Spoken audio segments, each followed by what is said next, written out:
জীবনে সফল হতে চাইলে একটা জিনিস আগে বুঝে নিতে হবে, চেষ্টা ছাড়া কিছুই সম্ভব না। অনেকেই বলে সময় নেই, পরিস্থিতি ভালো না, কিন্তু সত্যি কথা বলি, পরিস্থিতি কখনোই পারফেক্ট হয় না। তোমার সাহসই তোমার সবচেয়ে বড় শক্তি। মানুষ কি বলছে সেটা শুনে থেমে যাওয়া যাবে না।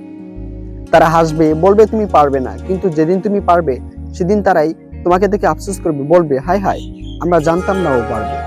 তাই সময় নষ্ট করো না অন্যায়কে দেখে। প্রতিযোগিতা কেবল তোমার সাথে। গতকাল তুমি যা ছিলে আজও তার চেয়ে একটু ভালো হও, এটাই জয়। হেরে যাওয়াতে কোনো লজ্জা নেই। লজ্জা তখনই যখন তুমি চেষ্টা না করে হার মানবে। একবার না পারলে দেখো শতবার, একবার না পারলে চেষ্টা করো 10 বার, না পারলেও এগিয়ে যাও। একাদশ বারে তুমি তো জিতবেই। মনে রাখবে, সফল মানুষটা একদিন ভয় পেয়েছিল, কিন্তু তারা ভয়কে জয় করেছে।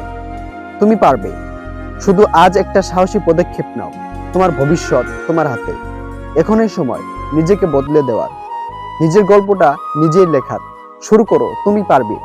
বিশ্বাস রাখো তোমার নিজের উপর। ভিডিওটি ভালো লাগলে লাইক, কমেন্ট এবং সাবস্ক্রাইব করবেন। ধন্যবাদ।